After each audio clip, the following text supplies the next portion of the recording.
भी परमेश्वर पिता का धन्यवाद देता हूँ और कि इतने सुंदर संगति के लिए कि मैं समझता हूँ कि सचमुच में धन्य है वो व्यक्ति जिसका सहायक परमेश्वर पिता है। और सचमुच में महाबुद्धिमान है वो व्यक्ति जो अपनी गलतियों को पहचान जाता है, क्योंकि परमेश्वर पिता की करुणा उस व्यक्ति पर होती है। और सचमुच में जो चीज हम पहले नहीं देख पाते हैं उससे परेशान रहते हैं आउटकम से कि ऐसा क्यों है, परंतु अब रीजन जानते हैं और उसको अपने जीवन में प्रभु बुद्धि देते हैं और हम उसको हटाते हैं। और मैं सोनू बुआ के लिए धन्यवाद देता हूँ, छोटी अमन चाचा चाची के लिए। आप लोगों ने उस चीज की गवाही दी। और सचमुच में अ, ये बात हमको समझनी पड़ेगी मेरे प्रियो कि अगर हम जो चीज को सीख रहे हैं और वो हमारे जीवन में है और उससे लड़ा नहीं गया, उसके लिए बहाने बनाए गए। कई बार हम होते हैं बहाने बनाने लग जाते हैं, है ना। मैं अपने जीवन को जहां तक पहले जानता हूँ कि कई बार मैं कुछ वचन को सुनता था तो मैं बहाने बनाने लग जाता था। मैं अपनी वकालत करने लग जाता था कई बार। नहीं, मतलब हम तो होता है ना, हमको अपने आप को सपोर्ट करने के लिए बहुत सारे पॉइंट्स रहते हैं असली में। परंतु जब प्रभु की दया होती है ना, ये सारे पॉइंट्स को हम साइड करके परमेश्वर पिता को बोलते हैं प्रभु हम ऐसे। और मैं समझता हूँ सोनू बुआ का जॉब ऐसा है कि मैं समझता हूँ हम में से कोई ऐसा जॉब नहीं करता। और इंसान सबसे ज्यादा मतलब क्या बोलते हैं बोलना चाहिए, जो उसके अंदर में एक वो रहता है, मतलब ख्याल रहता है उसका, वो बहुत ज्यादा मतलब चिंतित रहता है जिस विषय में, बहुत ज्यादा ध्यान देता है जिस विषय में, वो खुद का शरीर। अब देखिए, किसी का पैसा छीना जाएगा, किसी को कुछ नुकसान हो जाएगा, थोड़ा दुखी होगा, परंतु शरीर में जब कुछ प्रॉब्लम होता है तो सबसे ज्यादा वो दुखी और परेशान रहता है। उतना टाइम वो कॉम्प्रोमाइज करने के लिए रेडी नहीं रहता। सबको अपना शरीर सबसे ज्यादा प्यारा रहता है ना। आपको एक चीज बताना चाहता हूं मैं कि देखिए, प्रभु के वचन में ऐसा लिखा हुआ है, जो चीज मैंने सीखा है, और मैं आज क्रोध के विषय में बहुत सारी बातों को देख रहा था, तब प्रभु की दया से मैंने आज प्रार्थना किया, प्रभु जी ये क्रोध के विषय को आप मुझे ऐसा समझाएं कि जैसा मैं अपने प्रियजनों को समझा सकूं। और मुझे बताएं कि ये है क्या चीज, इसका जड़ क्या है, मुझे अच्छे से समझाएं। मैं आपसे प्रार्थना करता हूं, मैं आपको बताना चाहता हूं प्रभु की असीम दया हुई जैसा वो हमेशा करते हैं। और मैं बैठा था और आज आज ऑनलाइन क्लास भी नहीं था मेरा। ऐसा हुआ था कि आज शेड्यूल ही ऐसा था कि आज मेरा कोई ऑनलाइन क्लास नहीं था। ट्यूसडे सिर्फ ऐसा रहता है जिस दिन मेरा क्लास नहीं रहता है, पर उस दिन भी अधिकतर ऐसा हो जाता है, कभी कभी मैं क्लास ले लिया करता हूँ। तो आज मैं बोला नहीं, आज मैं क्लास नहीं लूंगा करके। और उस विषय को पढ़ते पढ़ते पढ़ते पढ़ते मैं समझता हूँ मैंने स्टार्ट किया था कुछ नौ नौ नहीं, 10 बजे या 11 बजे करीब स्टार्ट किया था, और 1:20 तक मैंने उस चीज के लिए स्टडी की प्रभु की दया से। और मैंने पाया कि बाइबल में एक प्रकार का क्रोध नहीं है, बाइबल में कई प्रकार के क्रोध हैं, अलग अलग क्रोध। परंतु सब क्रोध का मूल जड़ जो मैंने पाया प्रभु की दया से, वो सिर्फ दो चीज है, या तो घमंड, या तो जलन, या तो डाह, या तो जलन। अब देखिए, तो आप एकदम से रूट कॉज में पहुंच जाएंगे, एकदम नीचे तक पहुंच जाएंगे ना, तो आपको ये दो चीजें जरूर मिलेगी। मेरे पास बहुत सारे एग्जाम्पल्स हैं जिसको मैं जरूर शेयर करूंगा समय आने पर। और आपको एक चीज बताना चाहूंगा, देखिए बाइबल हमको ऐसा बताती है, क्रोध तो करो परंतु पाप मत करो। क्रोध करो परंतु पाप मत करो। कई कई जगह में क्रोध करने की अनुमति ही नहीं, क्रोध करने के लिए बोला गया है। और वो क्रोध किस विषय में है मैं आपको बताता हूँ, है ना। जो मैंने प्रभु की दया से सीखा है वो बातें ये है कि देखिए, जैसा एक बच्चा है, अब वो बच्चा बदमाशी कर रहा है, अब वो बच्चा जो है बात नहीं मान रहा है, गलत काम कर रहा है, आज्ञा नहीं मान रहा है, तो उसके माँ बाप को वहां क्रोध करना है, वहां पे क्रोध करना ही करना है, वहां पे आपको उसको डिसिप्लिन करना ही करना है, वहां पे आपका गिल्टी कॉन्शियस आपको हर्ट नहीं करना चाहिए। और उस जगह में अगर आप देखते हैं कि आप देखिए जरूरत से क्रोध, अब उसमें भी एक लिमिटेशन है ना। अपने बच्चों की ताड़ना दीजिए, पर ऐसा भी नहीं कि वो एकदम से डिप्रेशन में चले जाएं। तो उनको ताड़ना देना है, जरूरत पड़ने पे उनको पिटाई भी लगानी है, और ये है एक तरीके का क्रोध। दूसरी बात, जो सिखाने वाले हैं, जो कोई भी आप देखिए जो सिखाने वाले, मतलब उस चीज में जो खुद विजय पा चुका है और दूसरे को जय पाने के बाद कुछ सिखा रहा है, तो उसको भी वहां क्रोध करना है। क्रोध करना है मतलब एकदम से ऐसा क्रोध वो अलग नहीं, मतलब डांटते हुए। डांटने का मतलब क्या होता है, जब कोई इंसान क्रोध करता है। जब आप देखिए पौलुस के जीवन में, देखिए एक बार प्रभु यीशु मसीह के जीवन में देखिए, पौलुस ने जब अपने जीवन में जिन विषयों में जय पाया, तो उन लोगों को डांट लगाया जो लोग बार बार वही बात सुनते हैं और वही काम करते हैं, वही बात सुनते हैं और वही काम करते हैं, है ना। तो केयर से भी केयर से भी क्रोध निकलता है। जब हम किसी की केयर करते हैं, आप प्रभु यीशु मसीह को देखिए, वो बोलते हैं जो पिता जिस पुत्र से अधिक प्रेम करता है उसकी वो ताड़ना करता है। यीशु मसीह बोलते हैं कि मैं तुझसे, जिससे मैं प्रेम करता हूं उसकी ताड़ना करता हूं। इब्रानियों में भी लिखा है, अगर हमारी ताड़ना नहीं होती है तो हम उस पिता के पुत्र नहीं है, ऐसा बोलती है बाइबल। तो हमको ये समझना पड़ेगा कि कहां पे हमारा गिल्टी कॉन्शियस हमको तंग नहीं करना चाहिए। आप ध्यान दीजिए कि कई बार देखिए, ये दो चीज को हमेशा हमको ध्यान देने की जरूरत है। एक एक्यूजेशन, जिसको बोलते हैं दोष लगाना। दूसरा होता है कन्विक्शन, जिसको बोलते हैं कायल करना। कोई चीज कई बार आपको कायल करेगी अगर आप गलत है तो, लेकिन कई बार आप सही चीज करेंगे तो आपको कोई चीज दोष लगाएगी आपके ऊपर में। उसको आपको बहुत अच्छे तरीके से समझना पड़ेगा, है ना। और जैसे कि बुआ मेरे को बता रही थी कि कई कई बार वो पेशेंट आते हैं, पेशेंट आए और उसके बाद में उन्होंने वो थोड़ा सा प्रॉब्लम क्रिएट कर रहे थे, है ना। तो उन्होंने बहुत टाइम तक उनको देखा, फिर थोड़ा सा डांट लगाया, क्योंकि वो कॉपरेट नहीं करने के लिए रेडी थे। अब कॉपरेट नहीं करेंगे तो ट्रीटमेंट कैसे मिलेगा, है ना। तो उस चीज के विषय में उनको अच्छे से कॉपरेट करना है। अगर कॉपरेट ही नहीं करेंगे तो मैं आपको, अब डॉक्टर के पास में मैं अपने दोस्त को लेकर के जाऊंगा और डॉक्टर बोलेगा कि चलो ठीक है, ये ऐसा ऐसा है, आपको ये प्रॉब्लम है, आप बैठ जाओ, मैं आपको थोड़ा सा एग्जामिन करूंगा, चेक करूंगा कि क्या क्या प्रॉब्लम। और उतना टाइम बोलेगा नहीं डॉक्टर आप मेरे को छुआ मत यहाँ पे, नहीं डॉक्टर मेरे को, मैं यहाँ पे नहीं बैठूंगा, नहीं डॉक्टर मैं ऐसा नहीं करूंगा, नहीं डॉक्टर मैं ऐसा नहीं करूंगा। तो कई बार देखिए डॉक्टर को वहां पे बोलना पड़ेगा, बैठो चुपचाप से यहाँ पे, ज्यादा नाटकबाजी मत करो, straight forward to the point एक आंसर निकल के आता है वहां पे, एकदम सीधी बात। अगर उस चीज से उस व्यक्ति को प्रॉब्लम हो रहा है तो ये उसको समझना है कि उसको ऐसा नहीं करना है ना। अगर इस चीज से वो व्यक्ति को प्रॉब्लम हो रहा है तो उसको समझना चाहिए कि मेरे को ऐसा नहीं करना है, जो डॉक्टर बोल रहा है उसको मेरे को फॉलो करना है, क्योंकि वो प्रोसीजर है, वो प्रोटोकॉल है और उसको वो चीज फॉलो करना है। अगर वो फॉलो नहीं करेगा तो डॉक्टर का वहां डांट पे एकदम सही है। इवन उसके जो रिलेटिव वहां पे पहुंच रहेंगे, अगर वो बुद्धिमान होंगे तो वो भी बोलेंगे सही बात के लिए तो डांट रहा है, अब तुझे चेकअप ही नहीं कराना है तो चल यहाँ से, काहे के लिए हमारा टाइम वेस्ट कर रहा है। उसमें देखिए कई बार स्ट्रेट फॉरवर्ड और टू द पॉइंट आपको रहना पड़ेगा। उस टाइम में आपको गिल्टी कॉन्शियस आपको नहीं काटना चाहिए। कई बार पॉलुस ने डांट लगाया, लिखा है डांटो, रिब्यूक। पॉलुस ने तिमोथियस को कहा डांटो, तो उतना टाइम डांट लगना ही लगना है। लेकिन आपको ऐसा होना चाहिए कि मैंने अपने लिमिट को, जहां तक मुझे क्या था उसको समझाना था, प्रेम से समझा दिया, सब चीज कर दिया, बार बार उसको ट्राई किया, परंतु नहीं मान रहा है तो नहीं मान रहा है, तो एक बार उसको आपको डांटना है ना। अब अगर आपने डांट लगा दिया और उसके बाद में वो सुधर गया तो अच्छी बात है, नहीं सुधरा तो फिर आप उसको, आपके पास में आपका चॉइस है, क्योंकि लिखा है क्रोध तो करो। देखिए ऐसा क्रोध रहना चाहिए जिसमें आपका आपके अंदर आपको कुछ चीज कचोटना नहीं चाहिए। आप अपने आप को बोल सके कि मैंने सही बात के लिए इसको डांटा है, क्या गलत किया मैंने इसको डांट करके, पहले मैं इसको 10 बार समझा चुका हूं, नहीं समझ रहा है तो मैंने इसको डांटा है। उसमें आपका गिल्टी कॉन्शियस आपको नहीं कचोटना चाहिए।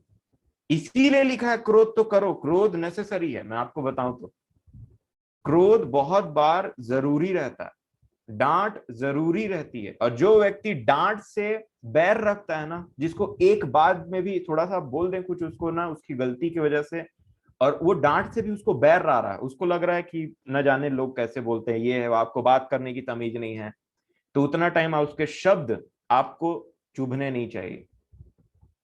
जो व्यक्ति डांट से बैर रखता है, लिखा है वो पशु सरीखा है, मूर्ख है वो व्यक्ति जिसको डांट समझ में नहीं आती। याद रखें इस बात को।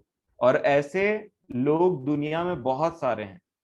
और हर किसी को आप हर किसी को सुधार नहीं सकते। बाइबल ऐसा बताती है, जिसको परमेश्वर ने टेढ़ा बनाया उसे कौन सीधा कर सकता है।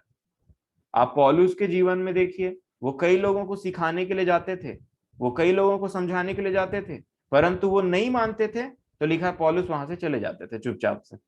देखिए एथेंस में वो बात की, इतना अच्छा बात किया उन्होंने, 17 अध्याय प्रेरितों के काम, परंतु जो लोग वहां पे नहीं सुन रहे हैं, लिखा है वो पौलुस उनको वहां से छोड़ करके चले गए।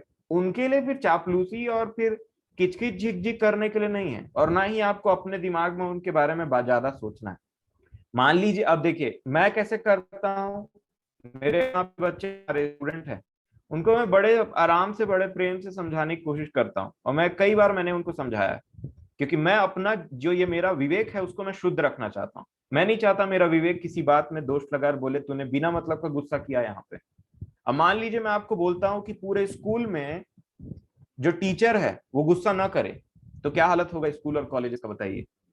अगर मैं आपको बोलूं कि टीचर्स और जो कॉलेज के जो प्रोफेसर हैं वो गुस्सा ना करे पूरे स्कूल में, तो बताइए क्या हालत होगा। माँ बाप भी चाहते हैं कि बच्चे को खूब पिटाई दें, और कई बार स्कूल में देखिए माँ बाप आते हैं, बोलेंगे इसको खूब पिटाई देना क्योंकि ये उसी से सुधरेगा। हाँ, छड़ी से मानता है। क्या लिखा है, बचपन से बच्चे के मन में मूर्खता बाउंड रहता है, चिपका हुआ रहता है, वो छड़ी से ही निकलता है। जी हाँ। और कई बात अलग है, अब जो माँ बाप, कई बार ऐसा होता है कि कई माँ बाप का आदत होता है, नहीं नहीं मेरे बच्चों को मत डाल, मेरे बच्चे को मत डांटो, सिर्फ एक ही बच्चा तो है हमारा। अब देखिए आगे चल करके कैसा तांडव करता है, एक ही बच्चा 10 के बराबर रहेगा। हाँ, मत डांटिए और देखिए उसका परिणाम, क्योंकि बाइबिल जहां बोलती है वहां साइकोलॉजी कुछ काम नहीं आता। बाइबिल ने जिस बात को अप्रूव कर दिया वो अप्रूवल उसको मिल गया। बाइबिल किसी चीज को पाप बोलती है तो उसके बाद किसी का ओपिनियन मैटर नहीं करता। बाइबिल किसी विषय में अगर बोल देती कि ऐसा करना उत्तम है, तो उसके विषय में फिर किसी मनुष्य का ओपिनियन मैटर नहीं करता कि मनुष्य क्या बोलता है वहां पे। और इसीलिए अगर वो बच्चे का डांट खाने का आदत ही नहीं है, उसको बड़े प्यार से, प्रेम से, प्यार प्रेम नहीं बोलना चाहिए इसको, बड़े एक नॉनसेंस तरीके से पाला गया है उसको, उसको जो डांट नहीं दिया गया, उसको मार नहीं दी गई है, जब वो व्यक्ति बड़ा होगा तो किसकी डांट सुनेगा। ऐसे ही बच्चे तो फिर जाकर के उठपटांग हरकत करते हैं। तो याद रखें मेरे प्रियो, मेरा मेरा जो मैंने जो इन चीजों को ध्यान दिया है, मैं कॉलेजेस में बहुत प्रेम से बात करता हूँ और बहुत बच्चे उस चीज को समझ जाते हैं। कुछ बच्चे रहते हैं जिनको डांट की आवश्यकता लगती है, डेली डेली डांट के बिना वो उनका मन नहीं मानता है। कई बार वो बच्चे हरकत ही ऐसे करते हैं जिससे वो डांट खाएं, है ना, तो उनको वो डोज देना पड़ता है। उसके बाद जब वो चीज को समझ जाते हैं, सीख जाते हैं, तो मैं आपको बताऊं, मैं ही वो व्यक्ति रहता हूं जो उनसे प्यार से बात भी करता हूं फिर उसके बाद में। देखो, हम आपको डांटना नहीं चाहते ना, मेरा कोई मोटिव रहता है कि मैं घर से सोच के आता हूँ कि मेरा घर से ऐसी दिमाग नहीं खराब रहता है कि मैं घर से सोच के आता हूँ कि 2-4 बच्चे को डांटूंगा और फटकार लगाऊंगा और उसके बाद में मेरा मन भरेगा। मैं नहीं चाहता आपको डांटना। मेरे को डांटने के बाद खुद खराब लगता है। खराब इसलिए लगता है कि कब तक मैं इसको ऐसे तरीके से डांटते रहूंगा। परंतु एक तरफ मैं जानता हूं अगर नहीं डांटा तो ये चीज आगे चल करके इसके लिए बहुत बड़ी परेशानी हो जाएगी। तो मैं एक ऐसे मैच्योर वे में उसको डांटता हूं कि उसको डांट भी लग जाए, और जब वो चीज को सीख जाए तो मैं उसके पास में जाता हूं और बोलता हूं, देखो, अगर आप अच्छे से रहोगे तो आपको डांट क्यों लगेगा। अगर आप इस चीज को, अपने काम को ठीक से करोगे, बिना मतलब का क्लास में कुछ ऐसे नेगेटिव हरकत नहीं करोगे, बातचीत और जो भी आप करते हो, तो हम क्यों डांटेंगे आपको। तो मैं आपको बता रहा हूँ कॉलेज के बच्चे सीख जाते हैं ये चीज, और ना फिर वो ना मतलब उनके साथ में मेरा जो फ्रेंडशिप है वो अच्छा, एकदम अच्छा सा हो जाता है। मतलब वो बार बार मेरे पास आने लगते हैं अपने प्रॉब्लम्स को लेकर के। और उसके बाद में भी फिर ऐसा हो जाता है ना कि कुछ भी प्रॉब्लम होता है तो उनको, वो पूरे कॉलेज में ऐसा हो जाता है अधिकतर कि सर हैं जो बहुत डांटते हैं, सही चीज के लिए बहुत डांट लगाते हैं, परंतु इनको जब हेल्प चाहिए रहता है तो भी ये झुंड के झुंड मेरे ही पास में आते हैं। तो मेरे प्रियो, डांट जरूरी है। इसमें अपने आप को, अगर आपको लगता है कि आप जरूरत से ज्यादा उनको डांट रहे हैं, क्रोधी हो रहे हैं, जरूरत से ज्यादा आपको ऐसा हो रहे हैं, ठीक है, जो आपको नहीं होना चाहिए, क्योंकि आपका गिल्टी कॉन्शियस आपको वहां पे हिंट कर देगा। वो अपनी अपनी सबकी बात है, एक प्रकार का कॉन्शियस नहीं होता सबका, सबका अलग अलग होता है, सबका थ्रेशोल्ड लेवल अलग होता है ना। तो अगर आपको लगता है कि ऐसा है, तो मैं एक वचन पढ़ना चाहूंगा, इब्रानियों की पत्री 4 अध्याय और 15 वचन। ये आप हमेशा अपने हर चीजों के लिए याद रखें, चाहे कोई भी प्रकार की परेशानी क्यों ना हो आप जिससे लड़ रहे हो। इब्रानियों 4:15 में इस प्रकार लिखा है, क्योंकि हमारा ऐसा महायाजक नहीं जो हमारी निर्बलताओं में हमारे साथ दुखी ना हो सके, है ना।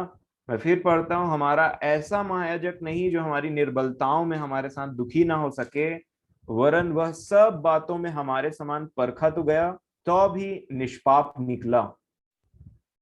अब हमारा ऐसा महायाजक है जो हमारी निर्बलताओं में हमारे साथ रह सकता है। हम निर्बल हैं परंतु वो बलवंत है और वो हमारे साथ है। मैंने इसको पहले ही पढ़ाया है। और देखिए 16 वचन में एक बात लिखी है, लिखा है, इसलिए आओ, है ना, आ जाइए, हम अनुग्रह के सिंहासन के निकट हियाव बांध कर चलें कि हम पर दया हो। हम अनुग्रह के सिंहासन के निकट हियाव बांध करके चले कि हम पर दया हो। क्यों? लिखा है, और वह अनुग्रह पाए जो आवश्यकता के समय हमारी सहायता करे। अभी हमें आवश्यकता है, अभी आपको आवश्यकता है, जिस पाप से आप निकलने की कोशिश कर रहे हैं उस समय आपको आवश्यकता है किन्हीं चीजों की। और अभी आपको किस चीज की आवश्यकता है? उस अनुग्रह की, जो हमारी निर्बलताओं में, जो मुसीबत के समय हमारी सहायता करेगा। और यही अनुग्रह मैं आपको बता रहा हूं कि मुझे और आपको इन आदतों से निकाल लाता है, इन गुस्सा करने की, इन बिना मतलब की गुस्सा करने की आदतों की, उन सभी से हमको निकाल करके बाहर ले आता है। यही है वो परमेश्वर पिता का अनुग्रह जो सहायता करता है जब जरूरत रहती है, और अभी हमको जरूरत है। तो परमेश्वर से जरूर अनुग्रह मांगे, परमेश्वर पिता से जरूर विश्वास के साथ में अनुग्रह मांगे, क्योंकि मैं ये चीज को महसूस कर चुका हूं कि जब हम निर्बल होते हैं ना, जब हम किसी चीज में टोटली और कंप्लीट फेलियर रहते हैं, जीरो रहते हैं एकदम, उतना परमेश्वर पिता का अनुग्रह उस समय आता है, उतना टाइम परमेश्वर पिता का अनुग्रह उस समय आता है।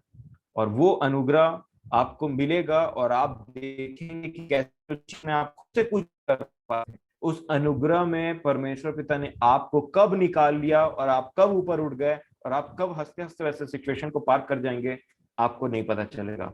और जब आप ऐसा कर लेंगे तब आपको पता चलेगा कि मुझ में हमारा कुछ है ही नहीं, ये सिर्फ पवित्र आत्मा और परमेश्वर पिता के अनुग्रह का खेल है। हमको जो करना है वो है कंप्लीट सरेंडर।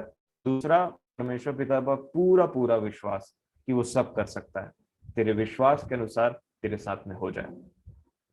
परमेश्वर पिता का वचन हमको ऐसा सिखाता है। तो प्रभु हमारी और आपकी सहायता करें। मैं विश्वास करता हूं कि हम जरूर, आप में से कोई कुछ और बोलना चाहेंगे।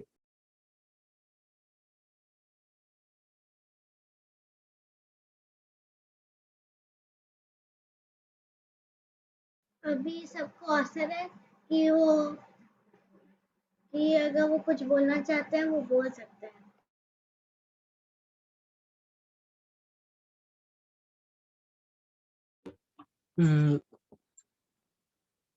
जैसे ही हम बोल रहे थे कि मूर्ख व्यक्ति ही क्रोध करता है, तो इस विषय में मैं एक वचन प्रभु की दया से जो मिला कि हम क्रोधी से, मतलब बुद्धि मूर्खता से ही क्रोध नहीं करते। जब आप नीति वचन निकालोगे तो उसका 19 और 11 में ऐसा लिखा है, जो मनुष्य बुद्धि से चलता है वह विलंब से क्रोध करता है और अपराध को भुलाना उसको शोभा देता है। तो ये वचन में मैं देख सका और जान सका कि हमारा जो क्रोध होता है हम तभी करते हैं कि जो काम, या तो कोई बच्चा को हम सौंपे हैं या हमारे पेरेंट्स से जो भी हों, अगर वो काम को अगर सही ढंग से नहीं कर रहे, तो जो हमारा क्रोध है ना, वो बुद्धिमानी से होना चाहिए कि हम बुद्धिमानी से चले। और हमारा क्रोध ऐसा होना चाहिए कि हम उन पे ऐसे क्रोध करें कि उनको समझ आए उनके गलती का, कि भाई ये काम मेरे को दिया गया था और इस काम को अगर मैं नहीं किया हूँ तो मेरे को डांट पड़ेगी ही पड़ेगी, मेरे को गुस्सा तो होगा ही होगा। जिस काम को जो मेरे को सौंपा है उस काम को अगर मैं नहीं करता हूँ तो मुझे तो जाहिर सी बात है कि मेरे ऊपर गुस्सा करेगा, मेरे को डांट पड़ेगा। तो हम देख सकते हैं एक मूर्ख व्यक्ति ही नहीं परंतु वचन बोलता है कि जो मनुष्य बुद्धि से चलता है वह विलंब से क्रोध करता है। तो क्रोध कंपलसरी है, बाइबल बताती है कि परंतु बुद्धिमानी की जैसे, क्योंकि वचन भी कहते हैं ना कि बुराई को अच्छाई से तुम जीत लो। तो जो काम हम किसी को सौंपे हैं और वो काम को अच्छी रीति से नहीं कर रहा है तो हमें जीतना कैसे है? अच्छाई से ही जीतना है। और अच्छाई कैसे होगा कि हम जब बुद्धिमानी, हम अपने आप को परमेश्वर के समीप निर्बुद्धि लेके जाते हैं, लेकिन परमेश्वर हमें बुद्धिमानी बनाना चाहता है, तो उन चीजों में विजय प्रभु हम लोग को देगा। अगर हम क्रोध के बारे में बात कर रहे हैं कि हमसे क्रोध बार बार होता है, तो प्रभु उस चीज में हमें विजय दिलाएगा। उससे पहले प्रभु हमें बुद्धिमान बनाएगा, हमें बुद्धि देगा कि हमें क्रोध किस समय करना है, हमें क्रोध किस समय करना चाहिए, अगर हम गुस्सा कर रहे हैं तो किस वे में गुस्सा करना चाहिए। और जब मैं इस वचन को देखा तो मैं सीखा कि और अपराध को भुलाना उसको शोभा देता है। अगर आप और मतलब एक बुद्धिमान इंसान को अपराध भुलाना उसको शोभा देता है। एक बुद्धिमानी की कैटेगरी को बताया गया है कि एक मूर्ख व्यक्ति को अगर आप लो तो उसका क्रोध करना भयानक रहता है। वो कर दिया क्रोध तो कर दिया, मैं कर दिया तो कर दिया, मेरे को मतलब नहीं है, ऐसा वो अपनी मूर्खता से वो करेगा। लेकिन बाइबल में बताती है अगर मनुष्य बुद्धि से चलता है और क्रोध करता है, विलम्ब से क्रोध करता है, धीमी गति से अगर क्रोध करता है, तो वो क्रोध करता है तो अपने पाप को, जो अपराध उसको लग रहा है कि हाँ मैं कुछ ऐसा कुछ बोल दिया कि ज्यादा कुछ बड़ा बात बोल दिया, तो अपने पाप को, जैसे कि वो अपने अपराध को भुलाना उसको शोभा देता है। जैसे हम इफिसियों में भी पढ़े हैं कि पाप तो करो परंतु क्रोध मत करो। तो हम क्रोध करते हैं तो हमें हमेशा याद रखना है कि हम किस वे में कर रहे हैं। अगर हम कुछ काम उनको सौंपे हैं या हमें दिया है या कोई जबरदस्ती हमारे ऊपर भड़क रहा है, तो हमें इस बात को हमेशा याद रखें कि अगर हम अगला हमारे ऊपर दो तरीके से तो भड़कता है और गुस्सा करता है। पहला, अगर कुछ काम दिया है हमें, अगर हम उसको सही तरीके से करते हैं तो वो हमारे ऊपर गुस्सा नहीं करेंगे, लेकिन उस काम को अगर हम ही अपने मूर्खता से करेंगे तो हमें डांट पड़ता ही पड़ता है, चाहे वो किसी बात के लेके क्यों ना हो, चाहे हम अपने आत्मिक जीवन को लेके देखें या शारीरिक जीवन को। तो अगर हम कुछ काम को ऐसे चीजों से करते हैं जो जो इंसान हमें जो काम बोला है अगर सही तरीके से नहीं कर पाते तो हमें उसमें डांट पड़ता है। लेकिन एक डांट ऐसा ही होता है जो मूर्ख व्यक्ति करता है। अगर जो काम आपको मिला है और उस काम को आप अच्छे तरीके से करो और बहुत अच्छे से करके दो ना, तो भी वो झिड़कता है और डांटता है। तो ये हमें याद रखना है इन वचनों को कि हम बुद्धिमानी से चलते हैं। तो हम जब हमारे ऊपर कोई गुस्सा कर रहा है तो हमें विलम्ब से क्रोध उनके ऊपर मतलब बुद्धिमानी से हम अपने मन में जलजलाहट भी रख रहे हैं। तो हम एक बात को याद रखें कि अपराध को भूलना मतलब एक बुद्धिमान को अपराध को भूलना उसको शोभा देता है। तो मैं बोलता हूँ जैसे भैया ने बोला था कि एक फेम बना लेगा, फेम बना के रख दूंगा करके कि जब भी मैं क्रोध करूं तो उसको पढ़ूं कि मैं मूर्ख हूँ। मैं बोलता हूँ इन वचनों को फेम करके रख ले। इन वचनों की जो बुद्धिमानी से चलता है वह विलम्ब से क्रोध करता है और अपराध को भुलाना उसको शोभा देता है। तो मैं बोलता हूँ ये वचन हमें ज्यादा सहायता करेगी प्रभु की दया से और अनुग्रह से। और मैं इस वचन को फ्रेम करके सच में रखूंगा कि हम बुद्धिमान बनना चाहते हैं प्रभु में, न कि मूर्ख ठहरना चाहते हैं। और प्रभु में बुद्धिमान ही बनाना चाहता है। तो मैं इस वचन से सीखा हूँ कि सचमुच में हमें क्रोध कर रहे हैं तो हमें देखना भी है कि हम अपने जीवन में किस चीज के लिए क्रोध कर रहे हैं। क्योंकि परमेश्वर हमें क्रोध करने के लिए बोलता है तो वो सही चीज के लिए बोलता है। मैं प्रभु का धन्यवाद करता हूँ कि इस वचन से मैं बहुत कुछ सीखा हूँ। तो आप लोगों को भी अवसर है।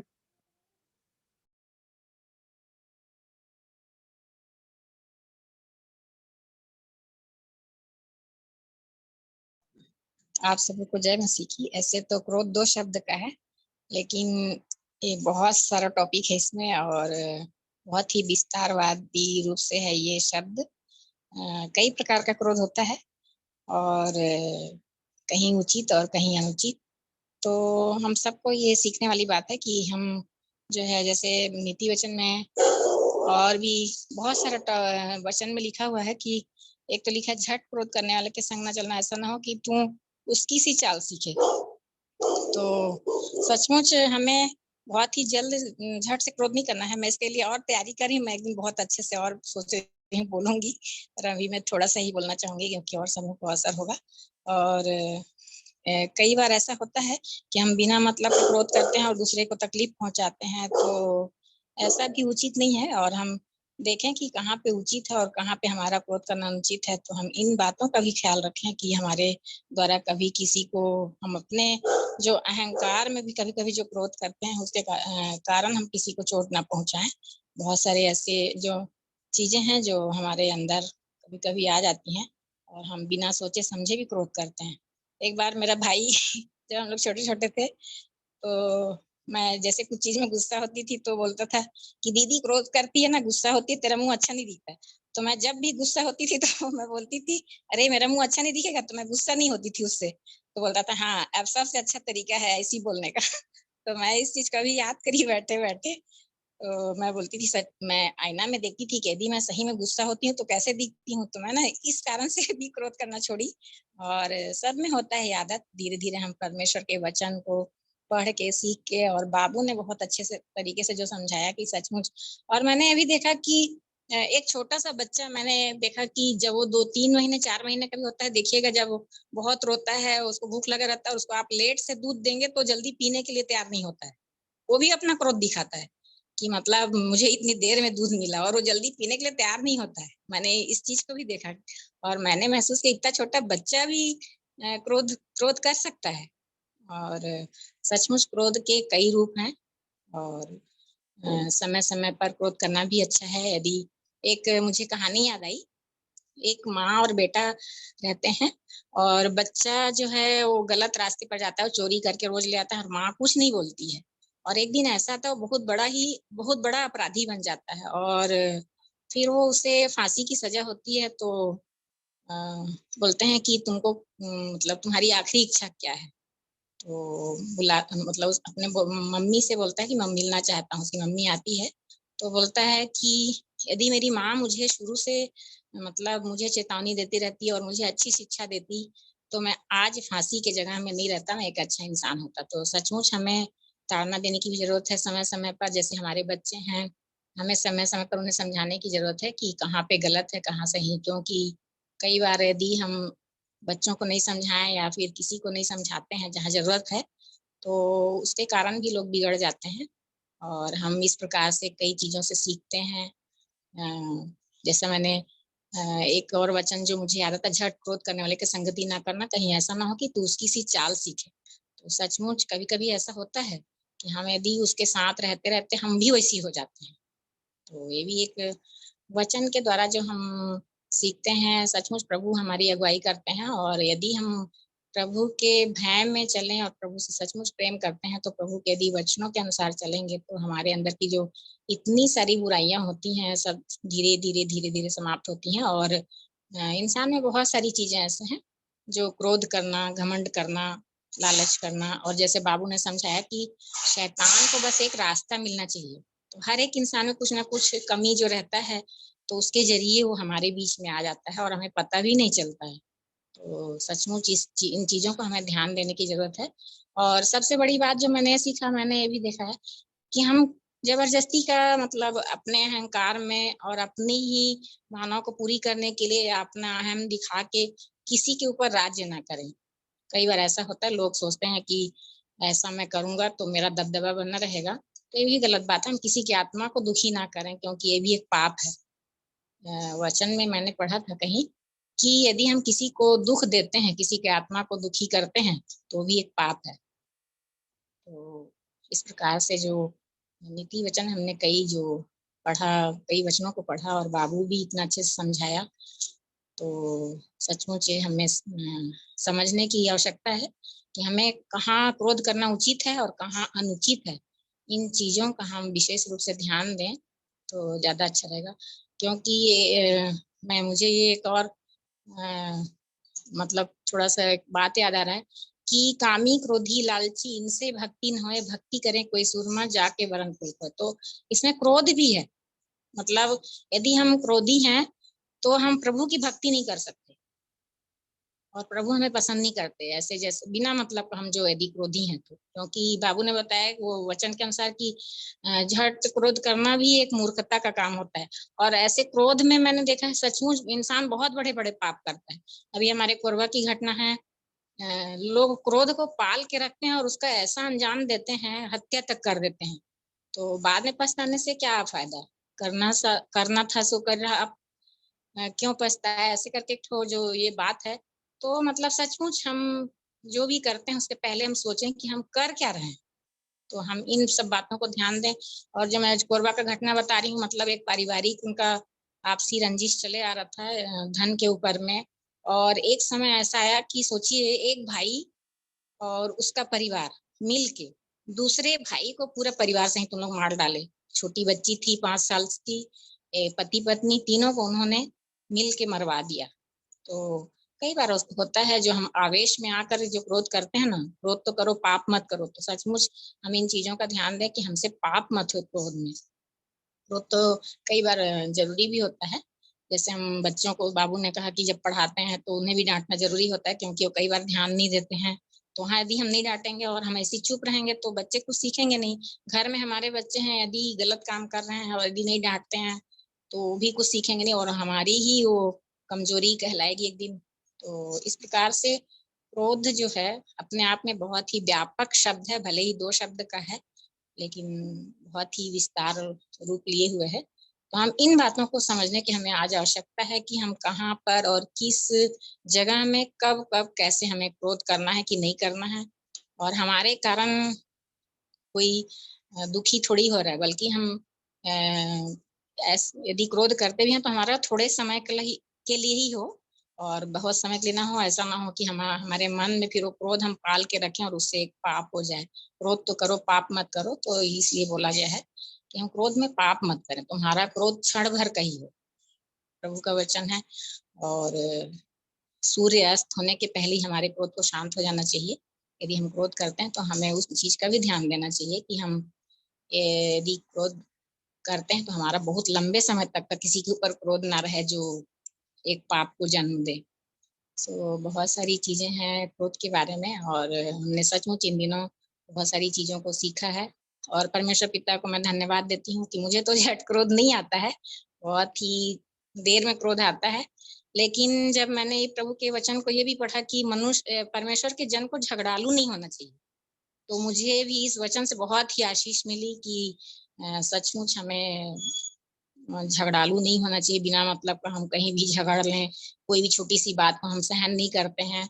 तो हम शांत रहें और धीरे से प्रभु की दया से हमारा मन शांत हो और हम उन चीजों को सहें। एक दूसरे, यदि प्रेम करते हैं तो हम सहें भी एक दूसरे को, और एक दूसरे को इस प्रकार से अपने आदत से, अपने व्यवहार से प्रभु की बड़ाई करें।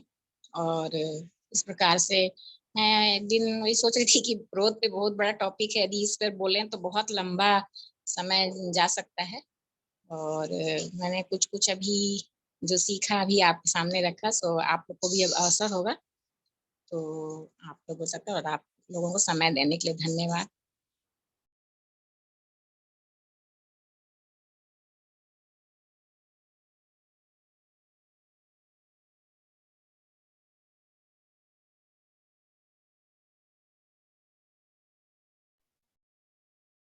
आइए हम एक वचन देखेंगे। मैं समझता हूँ कि कोई बोलना नहीं चाह रहा है, और मैं समझता हूँ कि समय बर्बाद करना अच्छी बात नहीं होती।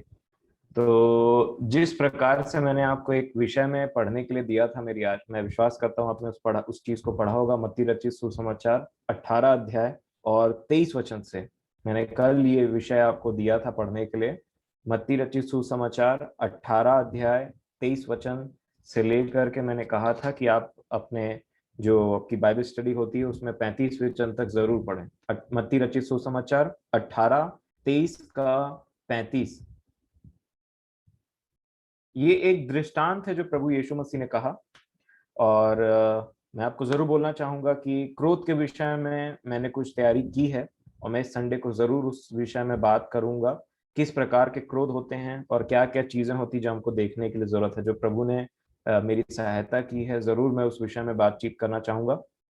और उतना टाइम हम देखेंगे। बस हमको एक चीज, जो एक स्टेटमेंट मैंने अपने लिए प्रभु की दया से, एक मतलब एक होता है ना, किसी टॉपिक को याद करने के लिए आप एक स्टेटमेंट बनाते हैं ताकि आपको वो चीज बहुत दिन तक याद रहे। तो मैं आप बोलना चाहूंगा, अच्छा क्रोध बुरे चीज के अगेंस्ट में होता है और बुरा क्रोध अच्छे चीज के अगेंस्ट में होता है।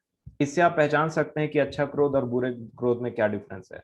अच्छा क्रोध हमेशा बुरे चीज के अगेंस्ट में होगा, और बुरा क्रोध हमेशा अच्छे चीज के अगेंस्ट में होता है।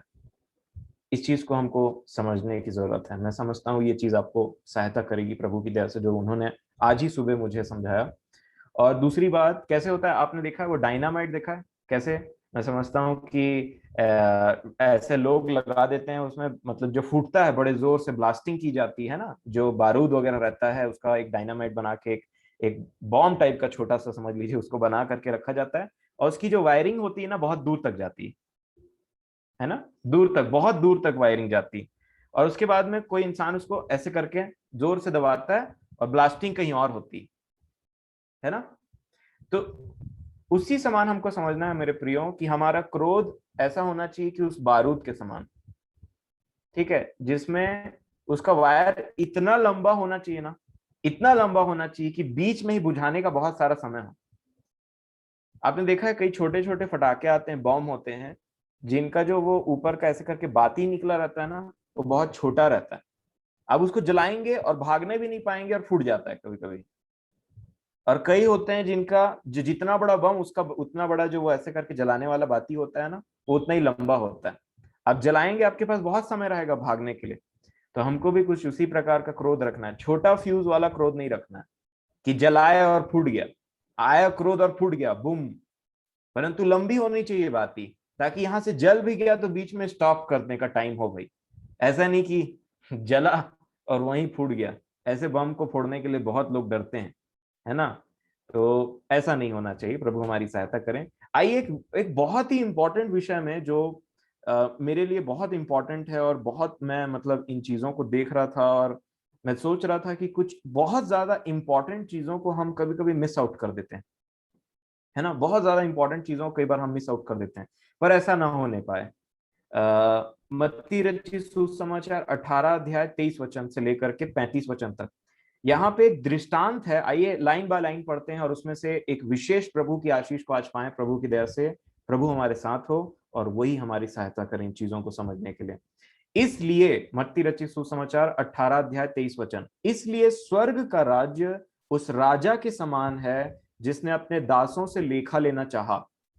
जब वह लेखा लेने लगा तो एक जन उसके सामने लाया गया जो 10,000 तोड़े का कर्जदार था। मैं आपसे निवेदन करूंगा, मैं बहुत जल्दी फिनिश करूंगा इस चीज को। मैं बस कोई बोल नहीं रहा था और ये समय मैं ऐसे ही नहीं जाने देना चाहता, क्योंकि हम वचन के लिए बहुत लोग आते हैं, मैं नहीं चाहता कि किसी का इंटरेस्ट लूज हो यहाँ पे। तो इसलिए मैं इन चीजों को रख रहा हूं, आप बड़े ध्यान से सुने, है ना, और बड़ा आदर इज्जत दीजिए, मेरा आपसे निवेदन है इन वचनों को। आज आज बहुत बड़ी बात आप सीख सकते हैं, बहुत बड़ी बात आज सीख सकते हैं आज प्रभु की दया से इन वचनों से। लिखा है, इसलिए स्वर्ग का राज्य उस राजा के समान है जिसने अपने दासों से लेखा लेना चाहा। जब वह लेखा लेने लगा तो एक जन उसके सामने लाया गया जो 10,000 तोड़े का कर्जदार था। एक व्यक्ति है जिसको 10,000 तोड़े का कर्जदार, 10,000, 10,000 टैलेंट्स, ठीक है। अब देखिए इसका उधार कितना बड़ा है, कर्ज कितना बड़ा है, और इसके पास में कितना है। राजा को इसको 10,000 टैलेंट देना, 10,000 मान लीजिए, 10,000 रुपए ही मान लेते हैं, 10,000 रुपीज मान लीजिए मेरे को एक राजा को देना है। अब ये व्यक्ति को लाया जाता है और क्या लिखा है 25 वचन में, जबकि चुकाने को उसके पास कुछ ना था। अब सोचिए, कहां 10,000 और कहां 0 बटे सन्नाटा, पॉकेट खाली, जीरो, जीरो, एकदम जीरो। 10,000 और कहां 0, थोड़ा सा इमेजिन करिए, थोड़ा सा एकदम प्रैक्टिकल लाइफ, ठीक है। कहां 10,000 रुपए और कहां 0, एक भी पैसा नहीं। मान लीजिए ये व्यक्ति मैं और आप, है ना, क्योंकि एक्चुअल में है, एक्चुअल में हम ऐसे ही थे। अब देखिए 25 वचन में लिखा है, जबकि चुकाने को उसके पास कुछ ना था, तो उसके स्वामी ने कहा, यह और इसकी पत्नी और बाल बच्चे और जो कुछ इसका है सब बेचा जाए और कर्ज चुका दिया जाए। अब देखिए इसकी गलती का फल कौन भुगत रहा है, इसकी पत्नी और इसके बच्चे। मैं इसमें आऊंगा एक दिन। जो घर के मुखिया हैं, जो घर के बड़े हैं, जो जिनको हेडशिप दिया गया है प्रभु में, ये उनके लिए बहुत बड़ी बात हो सकती है। आपके चलते कहीं ना कहीं पत्नी और बच्चे मुश्किल में आ सकते हैं। ये बहुत इंपॉर्टेंट है। एक दिन मैं इस विषय में, एक दिन हमने लेडीज के महिलाओं के विषय में देखा, एक दिन मैं जरूर प्रभु की दया से जेंट्स के विषय में एक बात बताऊंगा, मतलब कुछ चीजों को रखूंगा।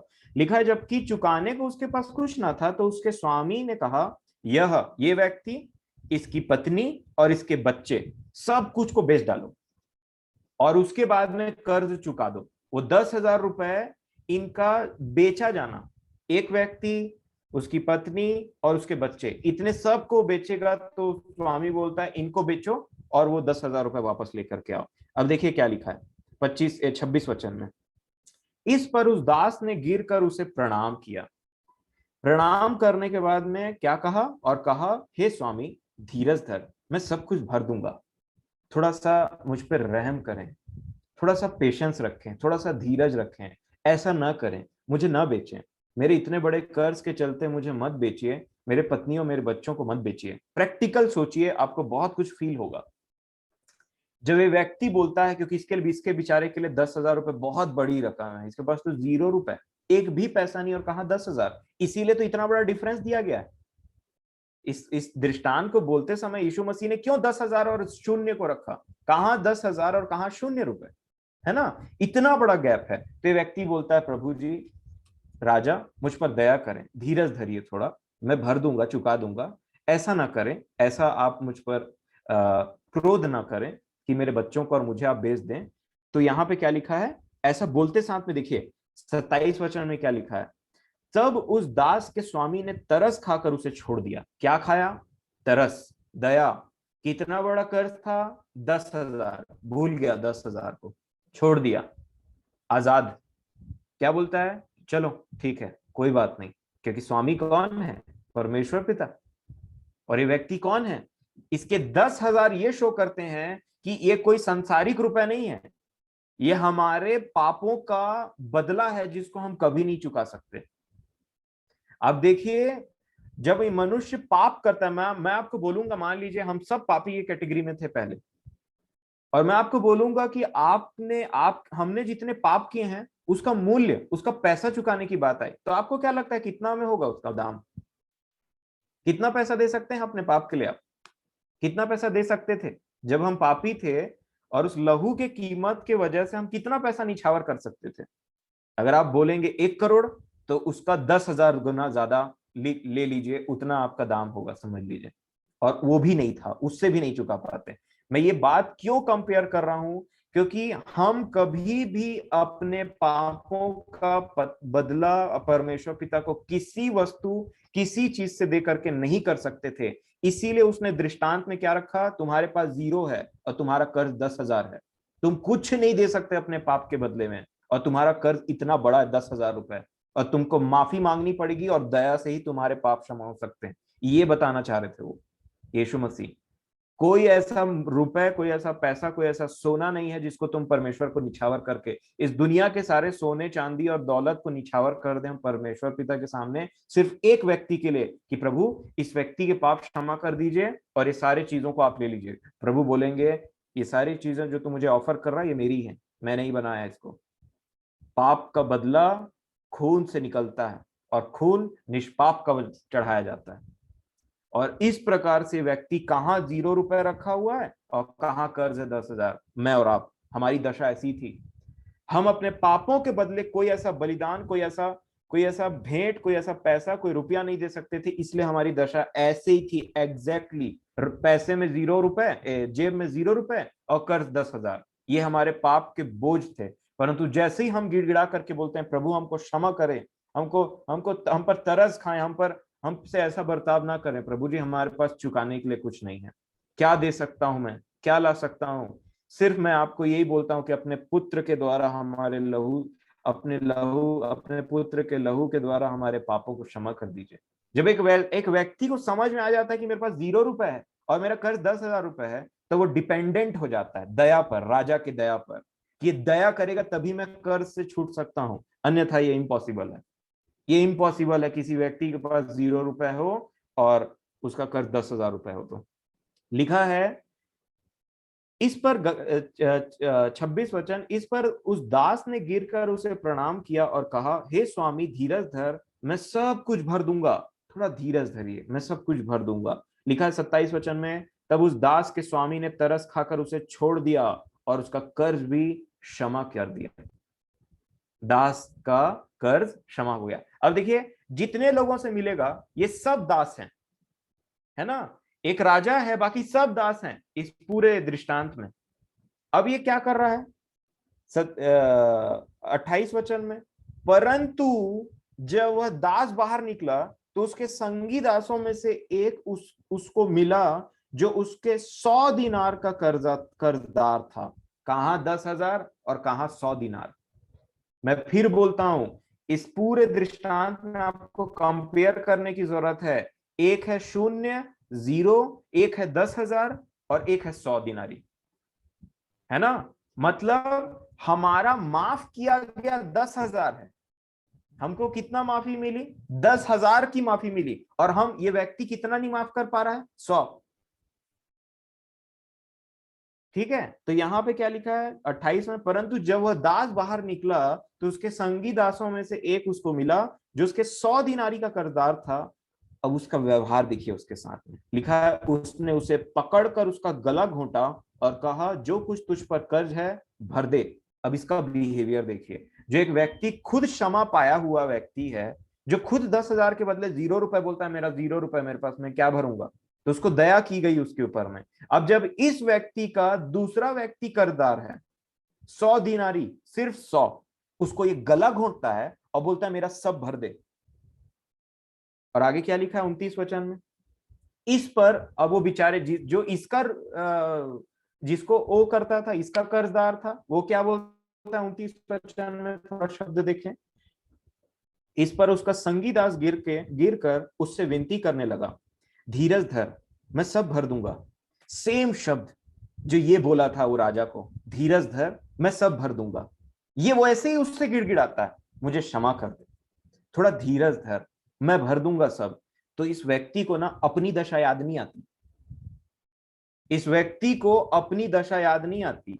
और क्या लिखा है 30 वचन में, उसने न माना। ये व्यक्ति नहीं मानता है, न माना, परंतु जाकर उसे बंदीगृह में डाल दिया कि जब तक कर्ज भर न दे तब तक वहीं रहे। अब देखिए, और जितने संगी दास थे ना, उनको ये बातें पता चली। ये क्या, ये व्यक्ति को आपने ध्यान से देखा, इसका 10,000 माफ किया गया है, इसके पास 0 था। सेम शब्दों को ये बोला कि मुझे माफ कर, हमें क्षमा कर। मैं आपको बताना चाहता हूं, ये व्यक्ति और कोई नहीं, मनुष्य है, और मैं और आप ही हैं। हम भी माफी मांगते हैं परमेश्वर पिता से, और हम ऐसे चीजों के लिए माफी मांगते हैं ना, वे विचार, चोरी, लालच, झूठ, गाली, निंदा, जलन, क्रोध, इन सब का। मान लीजिए आपको पैसा देने बोलेगा तो आप कितना ऑफर कर सकते हैं, वो मानेगा ही नहीं, उससे कुछ नहीं दे सकते हम उसको। सिर्फ उसकी दया पर डिपेंडेंट रहते हैं हम कि वो माफ कर देगा, वो हमको संभाल लेगा, वो हम पर दया करेगा। और जब हम ऐसे जाते हैं ना प्रभु के पास में, प्रभु बोलता है जा तेरा क्षमा हुआ, जा तेरा क्षमा हुआ। वो हमसे प्रार्थना में ऐसा उत्तर देते हैं हमको। और उसको देने के बाद में यहाँ पे क्या लिखा है, अब मान लीजिए व्यक्ति मैं हूं, ठीक है, आपको बोलूंगा तो शायद आप बुरा मान जाए, चलिए मैं अपने आप को बोलता हूं। मान लीजिए व्यक्ति मैं हूं, मैंने परमेश्वर पिता से बोला कि मैं बहुत सारे पापों को लेकर गया, प्रभु मैं माफी चाहता हूं पिता इन सब चीजों के लिए। उसने कहा मेरे पुत्र के लहू के द्वारा तेरे पाप क्षमा हो गए। और मैं खुश हो गया कि अरे मुझे बंदीगृह में नहीं डाला जाएगा, मैं नरक में नहीं जाऊंगा, मैं अपने प्रभु यीशु मसीह के साथ में रहूंगा। और मैंने बोला कि प्रभु मुझ पर धीरज धरे, मुझ पर कृपा करें, ये वो बहुत प्रार्थना की मैंने। और प्रभु ने कहा जा तुझ पर दया हुई, और मैं आनंद से भर गया, शांति से भर गया। अब कोई व्यक्ति छोटा सा छोटा पाप मेरे अगेंस्ट में करता है, ये 100 दिनारी क्या है? 10,000 के अगेंस्ट में 100 दिनारी क्या है? कुछ नहीं। कितना परसेंट होता है बताइए 100 10,000 का?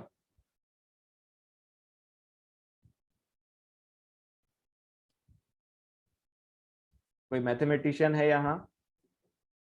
100 दिनारी और 100 और 10,000, कितने जीरो की कमी है यहाँ पे? 2। तो कितना परसेंट हुआ? चलिए इसमें नहीं जाते हैं। 100 और 10,000, ठीक है, आप इसको आराम से कैलकुलेट करिएगा, ये भी आप होमवर्क रखें इसको। 100 और 10,000, देखिए 100 और 10,000 0.1%। मैं बोल रहा हूँ ये 100 और 10,000, ये अभी भी होमवर्क रहेगा और इसको हम आगे कंटिन्यू करेंगे। देखिए मेरे प्रियो कि 100 रुपए और 10,000 है ना, इसमें इतना बड़ा गैप है। ये बताना चाह रहा है हमारा जितना माफ हुआ रहता है ना, हम उसका एक पर्टिकुलर परसेंटेज भी नहीं माफ करते। वो होमवर्क है ना। 10,000 माफी मिली और 100 माफ करने में तकलीफ होता है। मैं आपको बताना चाहता हूं, यहाँ पे देखिए प्रभु का वचन हमको क्या सिखाता है। देखिए यहाँ पे 30 वचन में लिखा है, उसने न माना परंतु उसे जाकर उसे बंदीगृह में डाल दिया कि जब तक कर्ज भर न दे तब तक वहीं रहे। इसने ऐसा व्यवहार किया है ना। अब 31 वचन में क्या लिखा है, उसके संगी दास यह जो हुआ था देखकर बहुत उदास हुए। ये सब दास की कैटेगरी है, और वो जो संगी दास थे देख रहे थे, इसको तो स्वामी ने बहुत माफी दी है। और ये व्यक्ति के ऊपर जब माफ करने की बात आती है तो ये ऐसा करता है। ये पैसों की बात नहीं है, आप कंफ्यूज मत हो जाइएगा पैसों के लिए, है ना। ये टोटली पैसों की बात नहीं है। ये उन चीजों की बात है जिनमें हमारी क्षमा हुई, अब हमको क्षमा करना है दूसरे का। और आगे लिखा है, उसके संगी दास यह जो हुआ था देखकर बहुत उदास हुए और जाकर अपने स्वामी को पूरा हाल बता दिया। ये है खतरनाक पॉइंट। स्वामी जिसने माफ किया था वो अभी भी वही है। और जैसे ही उन्होंने स्वामी को ये बातें बताई तो क्या लिखा हुआ है 32 वचन में, 32 में, तब उसके स्वामी ने उसको बुलाकर उससे कहा, हे दुष्ट दास। सेम जो उतना टाइम एक और पैराबल में कहा दुष्ट और आलसी, सेम दुष्टता यहाँ पे किया इसने। हे दुष्ट दास, तूने जो मुझसे विनती की मैंने तेरा वह पूरा कर्ज क्षमा कर दिया। इसलिए जैसा मैंने तुझ पर दया की वैसा ही क्या तुझे भी अपने संगी दास पर दया करना नहीं चाहिए था। ये स्वामी बोलता है, हे दुष्ट, दुष्ट कहीं के, तुम दुष्ट दास हो, ऐसा कहता है वो स्वामी उसको। तुमने मुझसे विनती की कि मेरा वो पाप क्षमा कर दे और मैंने क्षमा कर दिया। और जब तुम्हारे अगेंस्ट में कोई पाप करता है, तुम्हारे अगेंस्ट में कोई ऐसा काम करता है जो तुमने मेरे अगेंस्ट में किया था, तो क्या तुमको भी उसी तरीके से क्षमा नहीं करना चाहिए था उसको, जैसे तुमने पाप किया था और मेरे पास क्षमा मांगने के लिए आए थे। और कितना क्षमा करना था, मैंने तो तुम्हारा 10,000 क्षमा किया, तुमको 100 क्षमा करते नहीं बना। याद कर कि तेरा कर्ज कितना था। स्वामी उसको ये बोल रहा, याद कर कि तेरा कर्ज कितना था। 10,000 कर्ज था, तेरे पास 0 रुपए था। मैंने तेरा 10 का 10,000 रुपए क्षमा किया और तुझे बंदी गृह में नहीं डाला। तेरे साथ वैसा व्यवहार नहीं किया जैसा तू डिजर्व करता था। तेरे बच्चों को मैंने छोड़ा, तेरी पत्नी को मैंने छोड़ा, तेरे को जाने दिया, तुझ पर दया और रहम की। लेकिन जब तेरे ऊपर में वही चीज आया क्षमा करने के लिए, तो तू दूसरे को बोलता है कि तूने उसको क्षमा नहीं किया और बंदी गृह में डाल दिया। तू दुष्ट है, तू दुष्ट है। और इसका बहुत खराब आउटकम है, मैं आपको बताना चाह रहा हूं। ये कोई छोटी मोटी बात नहीं है। आगे लिखा है, इसलिए जैसे मैंने तुझ पर दया की वैसे ही क्या तुझे भी उस संगी दास पर दया करना नहीं चाहिए था। Question mark. अब देखिए क्या लिखा है, और उसके स्वामी ने क्रोध में आकर, ये भी एक तरीके का क्रोध है, स्वामी का क्रोध, परमेश्वर का क्रोध, जिसको मैं संडे के दिन आपको सिर्फ थोड़ा सा टच करके जाऊंगा। अब आपको पता है परमेश्वर पिता क्रोध क्यों होते हैं, क्रोधित क्यों होते हैं। लोग बोलते हैं कि परमेश्वर पिता क्रोधी है, पुराने नियम में पढ़ करके अधिकतर लोग बोलते हैं वो बहुत क्रोध करता है। मैं आपको बताना चाहता हूं, परमेश्वर पिता का स्वभाव प्रेम है। क्रोधी वो इसलिए होते हैं जब कभी वो इनजस्टिस देखते हैं। उसकी आंख ऐसी पवित्र है कि वो इनजस्टिस, क्या बोलते हैं उसको, अन्याय को देख नहीं सकता, अन्याय को देख नहीं सकता। और यहां क्या हो रहा था, अन्याय। परमेश्वर पिता कभी अन्याय को नहीं देख सकते। और जब उन्होंने यह अन्याय को देखा तो लिखा है, और उसके स्वामी ने क्रोध में आकर उसे दंड देने वालों के हाथ में सौंप दिया। दंड देने वालों के हाथ में सौंप दिया। क्या लिखा है फिर, कि जब तक वह सब कर्ज भर ना दे तब तक उनके हाथ में रहे।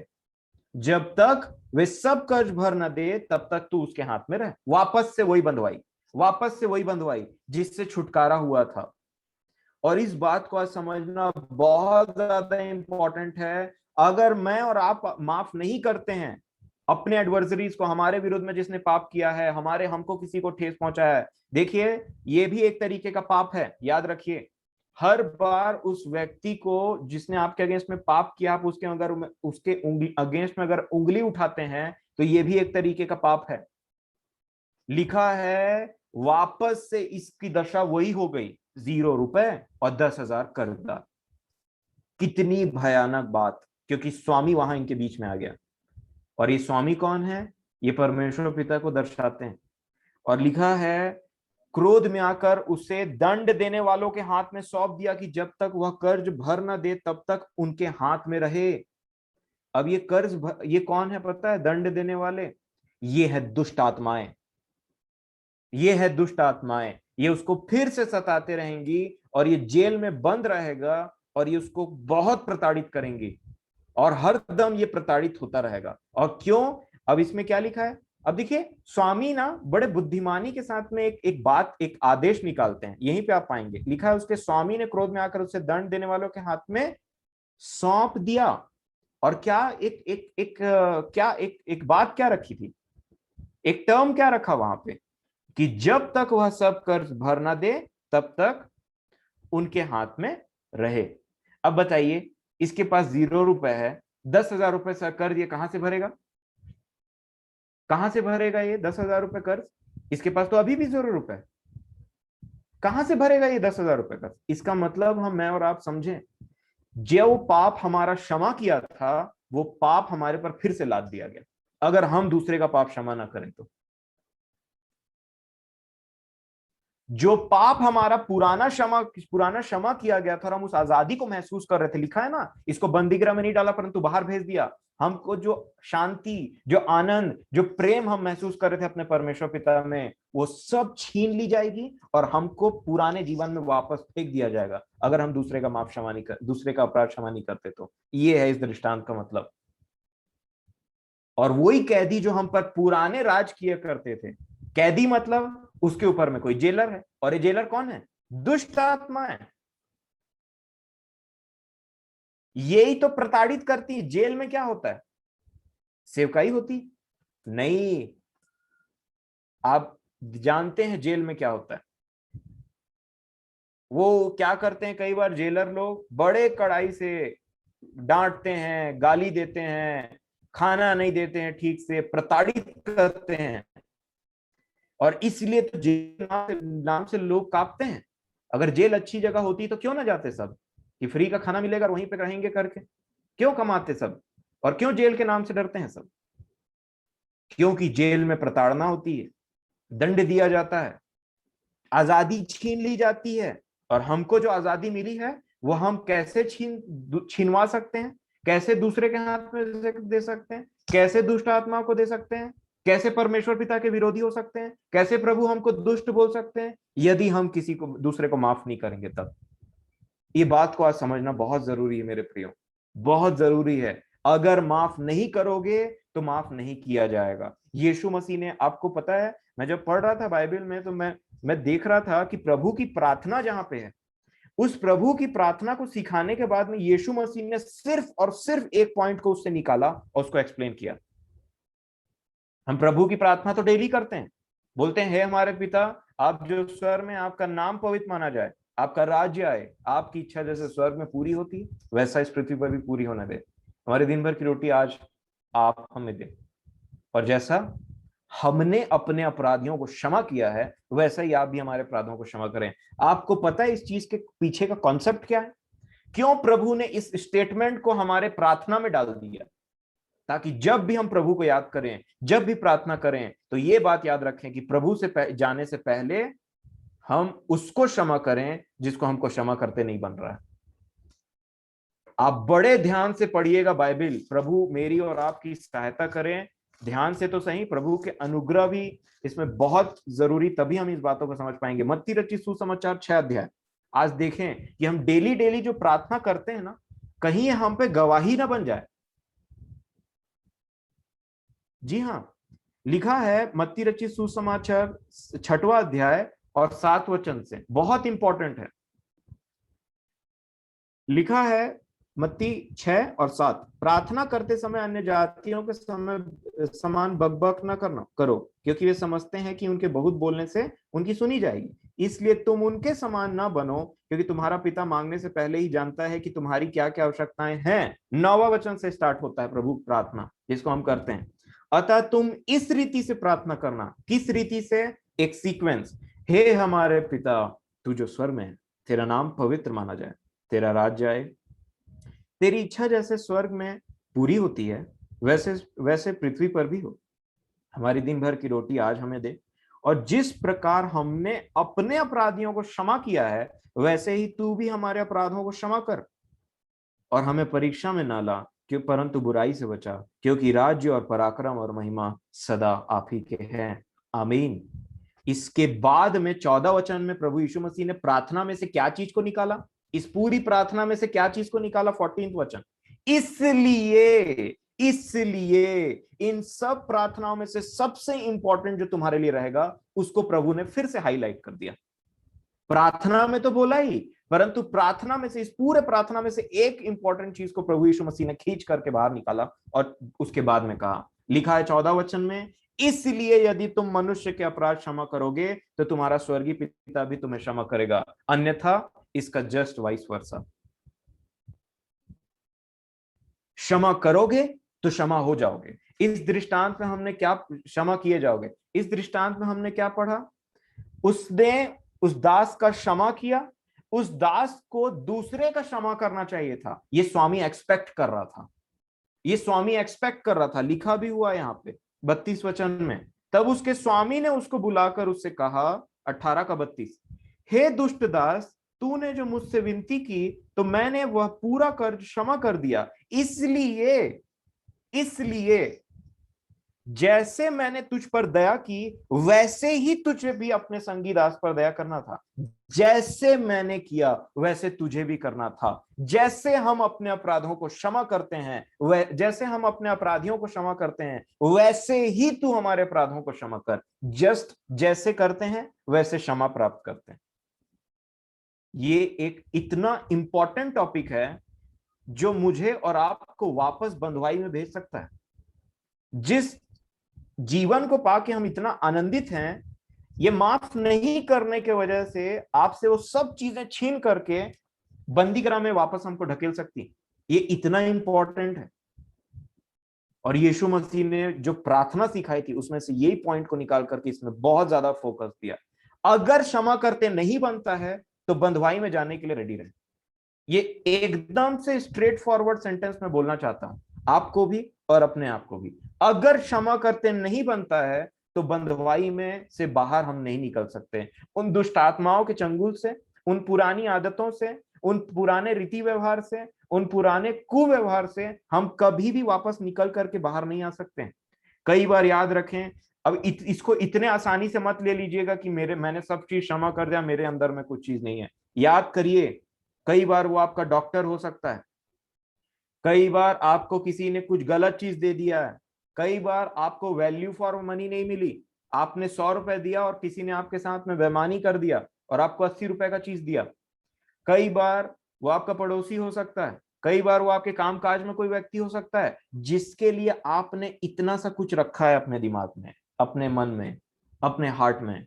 अगर वो चीज को आज अंगीकार नहीं किया गया और प्रभु से उसके लिए विनती प्रार्थना नहीं की गई, प्रभु से उस चीज के लिए अनुग्रह नहीं मांगा गया, इस चीज पर विजय नहीं पाया गया, तो याद रखें मेरे प्रियो, हमको बंदीगृह से कोई नहीं बचा सकता। ये उसी ने कहा है जिसने कहा है मैं तुम्हें छुड़ाऊंगा, तुम्हें बचाऊंगा, तुम मेरे लहू से शुद्ध हो। सब चीज है, परंतु शुद्धता के बाद भी हम वापस से उसी जगह में इस चीज की वजह से पड़ सकते हैं अगर हम दूसरे को माफ नहीं करते, अगर हम दूसरे को माफ नहीं। और मैं समझता हूं ये मेरे लिए इतना भयानक है। देखिए, आज का जो वचन है ना, ये आपके थ्रेशोल्ड के ऊपर में डिपेंड करता है। ये आपके परमेश्वर के पिता के प्रति भय के ऊपर में डिपेंड करता है। आप जितना भय मानेंगे उतना ज्यादा आपको ये बात लगेगी। अगर भय नहीं मानते हैं तो फिर ये वचन भी ऐसा होगा कि आज सुना, उसके बाद में चलो ठीक है, हाँ माफ करते हैं, नहीं बनता है ऐसा वैसा। नो, आपको एक आग रहनी चाहिए हमारे अंदर में। नहीं प्रभु, आपने कुछ बात किया है आज मुझसे, आज अपने वो वचनों को समझाया है आपने, और मैं इस चीज से लड़ूंगा और मरते दम तक लड़ूंगा, क्योंकि मैं जानता हूं आपकी अनुग्रह मुझ पर आएगी। मेरे प्रियो, मैं आपसे सबसे विनती करता हूं कि हम कुछ इस प्रकार का एटीट्यूड रखें। याद रखें, अगर नहीं माफ करते हैं तो माफ नहीं किया जाएगा। कुछ भी कर लीजिए, कितनों भी अच्छे सुंदर गीत गा लें, कितनों भी बड़े बड़े वचन का प्रचार कर लें, कितनों भी प्रकाशन हो, कितनों भी बड़ी बड़ी बातें हो, कुछ भी हो, माफ नहीं किए तो माफ नहीं किए जाएंगे। खत्म हो गई बात। और इसलिए अय्यूब के विषय में मैं आपको पहले भी, कल भी मैं ये चीज बता रहा था शायद, कि परमेश्वर पिता इससे पहले अय्यूब को माफ करते। अय्यूब को क्या कहा? अय्यूब, आपको आपके मित्रों के लिए प्रार्थना करना पड़ेगा, तब मैं इनका पाप क्षमा करूंगा। मैं आपसे निवेदन करूंगा, आप इस चीज को बहुत सीरियसली लें, बहुत सीरियसली लें। नहीं मानते किसी को नहीं माफ करते बनता है, लड़िए अपने आप से, आपको जय पाना ही पड़ेगा। आपको एक जेलस रिपेंटेंस रहना ही पड़ेगा आपके अंदर में। नहीं, कुछ भी हो जाए, मैं अपने आप को मार डालूंगा, चीर फाड़ दूंगा, इसका मतलब मेरे अंदर का जो मैं है उसको मैं खत्म कर डालूंगा प्रभु के अनुग्रह से, वही सब चीजों को खत्म करेगा। मेरे को माफ करते नहीं बनता है कई लोगों को, परंतु मैं फिर भी माफ करूंगा। इस तरीके का रिपेंटेंस आपके अंदर में नहीं जगा, इस तरीके का आग नहीं लगा ना आपके अंदर में, मैं आपको बता रहा हूं, आप कभी रिपेंट नहीं कर पाएंगे। मैंने आपको बताया था, एक होता है बुद्धिमान और एक्टिव, एक होता है आलसी और दुष्ट, सिर्फ बात करने वाला, बहाना बनाने वाला, परंतु एक होता है उससे लड़ने वाला। उस सेशन को अगर आपने नहीं देखा है तो YouTube में वो चीज है, मैंने आपको बताया था। हर चीज में आपको एक्टिव रहना चाहिए। क्यों बाइबल बताती कि प्रतिदिन तुम्हारा चाल चलन बदलता चला जाए? क्यों बाइबल बताती अंश अंश करते चले जाओ? मैं ये बात पूछना चाहता हूं हमसे, कितना दिन का एक जीवन होता है मनुष्य का? कितने सालों का, कितने दिनों का, कितने सालों का जीवन होता है हमारा? क्यों बाइबल बोलती प्रतिदिन हमारा चाल चलन बदलता जाए? सोचिए हम में कितनी कमी है कि प्रतिदिन हमको बदलने की जरूरत है। अगर मान लीजिए एक व्यक्ति 80 साल तक जीता है फॉर एग्जांपल, तो प्रतिदिन मान लीजिए 25, 26 या 30 साल से उसको पता चला कि भाई मेरे को अब प्रभु में आने की जरूरत है, उसको प्रतिदिन बदलना है, प्रतिदिन। तो सोचिए 25 साल से लेकर के 80 साल तक वो व्यक्ति ये 55 साल तक सिर्फ बदले जा रहा है, 55 ईयर तक डेली डेली डेली डेली बदले जा रहा है। और यही मसीह जीवन, यही मसीह जीवन, द बेस्ट पार्ट है ये हमारे मसीही जीवन का, कि हम हर दिन प्रभु के समान बदलते चले जाते हैं। ये एक मैं आपको बताना चाहता हूँ, ये हमारी कोई हैबिट नहीं है, ये कोई हमारा नहीं, हैबिट नहीं, उसको बोलते हैं ना, क्या होता है, एक वर्ड है, हॉबी नहीं है। एक हमारी कोई हॉबी नहीं है जिसको हम जब मन चाहे उसको करें। ये हमारा जीवन है, जीवन डेली जिया जाता है, हॉबी नहीं है मसीही जीवन, ये हमारा डेली का जीवन है। डेली हमको इसमें, अगर आप थक चुके हैं, अगर आप रुक चुके हैं, अगर आपको लगता है कि नहीं हो रहा है, तो बाइबल आपको बताती है थरथराते घुटने को ठीक करो, थरथराते हाथ और निर्बल घुटने को ठीक करो, लंगड़ा दौड़ेगा, प्रभु की अनुग्रह से होगा। मैं आपको फिर से एक पुश देना चाहता हूं, अगर आप थोड़ा सा वियरी हो गए हैं तो पुश देना चाहता हूं मैं आपको फिर से एक बार, कि ये प्रभु की आत्मा के द्वारा हो जाएगा। जैसा वो सिप्पू आज वचन पढ़ रही थी ना, अब आपके लिए एक होमवर्क है, मैंने देखा था उसको इधर ही कहीं, जी हाँ, लूका रचित सुसमाचार 12 अध्याय 35 वचन, लूका 12:35। अब देखिए यीशु मसीह क्या बोलते हैं यहाँ पे। प्रभु कहते हैं लूका 12:35 में,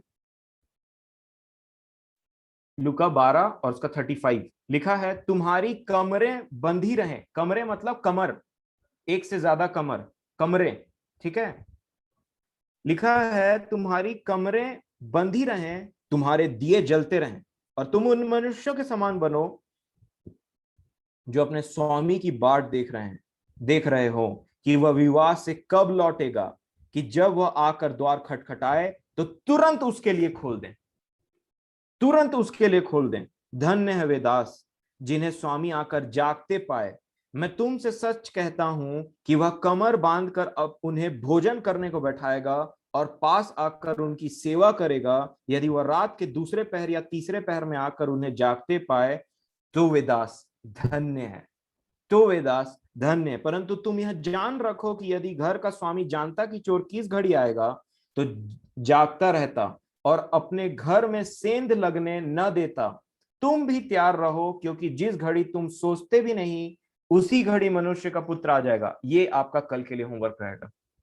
मेरे प्रियो, प्रभु हमको बोलते हैं तुम जागते रहो, तुम्हारी कमरें, तुम्हारा कमर बंधे रहे, तुम्हारा दिया जलते रहे, तुम सो मत जाना। धन्य है वो दास जो हमेशा जागता रहता है और अपने स्वामी की बाट जोता रहता है। प्रभु करे कि हम ऐसे दास ना हो कि हम सो जाएं, आलसी हो जाएं, परंतु जब जब वो हमसे कुछ चीज के बारे में बोलता है कि तेरे अंदर में ये गलती है, तेरे अंदर में ये बात है, तो तब तब हमें उस चीज को बहुत सीरियसली लेना है, बहुत सीरियसली लेना है। क्योंकि प्रभु मन को जानते हैं कि कहीं हम ऐसे तो नहीं हो गए कि डेली डेली एक बात को सुन करके आज भी वो वचन था ऐसे करके। परंतु मैं परमेश्वर पिता का धन्यवाद देता हूं कि हमारे जीवन में जीवित गवाहियों को वो देते हैं। हमारे बीच में, हमारे मध्य में ऐसे लोग हमारे प्रिय हैं जो अपनी गवाहियों को रखते हैं कि हमने ऐसा किया, हम ऐसा इस चीज से लड़ रहे हैं, हम ऐसा कर रहे हैं। प्रभु आपको भर भर के अनुग्रह दे, आप सभी को जो जो ऐसा जीवन जीते हैं और हम सबके साथ हो। अय्यूब की पुस्तक 42 अध्याय, बस बहुत जल्दी विद इन 5 मिनट्स मैं एक लास्ट बात करके बता करके आपको बोलूंगा, ताकि आपको उस चीज को प्रैक्टिकल जीने में बहुत ज्यादा मदद मिले। अय्यूब 42 और 7। अब देखिए, अय्यूब ने पश्चाताप किया, है ना। अय्यूब का पश्चाताप अगर आप देखेंगे तो 4 वचन से मैं पढ़ूंगा आपके सामने। अय्यूब 42 और 4। तूने कहा मैं निवेदन करता हूं, सुन मैं कुछ कहूंगा, मैं तुझसे प्रश्न करता हूं, तू मुझे बता। मैंने कानों से तेरा सुसमाचार सुना था, परंतु अब मेरी आंखें तुझे देखती हैं। 6वें वचन में ऐसा लिखा है, इसलिए मुझे अपने ऊपर घृणा आती है और मैं धूल और राख में पश्चाताप करता हूं। ठीक है, अब अय्यूब यहाँ पे पश्चाताप कर रहे हैं, उनको एक रिग्रेट फील हो रहा है, उनको एक बहुत ही खराब फीलिंग आ रही कि मैंने परमेश्वर पिता के विरोध में ना ठीक नहीं किया, तो उनको पश्चाताप हो। अब प्रभु देखिए इसका सॉल्यूशन क्या बताते हैं, क्या लिखा है 7 वचन में। ऐसा हुआ कि जब यहोवा ये बातें अय्यूब से कह चुका, तब उसने तेमानी एलीपज से कहा, मेरा क्रोध तेरे और तेरे दोनों मित्रों पर भड़का है, क्योंकि जैसी ठीक बात मेरे दास अय्यूब ने मेरे विषय कही है, वैसा तुम लोगों ने नहीं कही। 8वां वचन लिखा है, इसलिए अब तुम 7 बैल और 7 मेढ़े चढ़ाकर मेरे दास अय्यूब के पास जाकर अपने निमित्त होम बलि चढ़ाओ, अपने निमित्त होम बलि चढ़ाओ, तब मेरा दास अय्यूब तुम्हारे लिए प्रार्थना करेगा, क्योंकि उसी की प्रार्थना में ग्रहण करूंगा, और नहीं तो मैं तुमसे तुम्हारी मूर्ता के योग्य बर्ताव करूंगा, क्योंकि तुम लोगों ने मेरे विषय मेरे दास अय्यूब किसी ठीक बात नहीं कही। यह सुन तेमानी एलीपज, शूही बिल्दद और नामाती सोपर ने जाकर यहोवा की आज्ञा के अनुसार किया, और यहोवा ने अय्यूब की प्रार्थना ग्रहण की। अब 10 वचन क्या लिखा है, जब और तब पे ध्यान दीजिएगा। जब अय्यूब ने अपने मित्रों के लिए प्रार्थना की, तब यहोवा ने उसका सारा दुख दूर किया। जब प्रार्थना की तब दूर किया, इससे पहले दूर किया था क्या पूरा दुख? नहीं किया। परमेश्वर पिता अय्यूब को क्या सिखाना चाहते, तुझे उन लोगों को माफ करना पड़ेगा जो तेरे विरुद्ध में पाप करते हैं अय्यूब, और तब आपके लिए सब सही हो जाएगा, तब आपके लिए सब ठीक हो जाएगा, वापस पुराने जैसा, उससे भी डबल वापस आएगा। पर उससे पहले कि मैं आपको आपका डबल वापस कर दूं, उससे पहले आपको अपने उन दोस्तों को माफ करना पड़ेगा जब तुम सही थे और ये तुम पर दोष लगा रहे थे। मतलब अय्यूब की जगह में आप अपने आप को एक बार रख करके सोचिए और देखिए कि जब अय्यूब बीमार थे, परेशान थे, दुखी थे, पीड़ित थे, इन सब दशा में आपके 3 दोस्त आकर के आपके दोष पर दोष लगा रहे। अय्यूब बहुत नाराज थे उनसे, बहुत नाराज थे अय्यूब।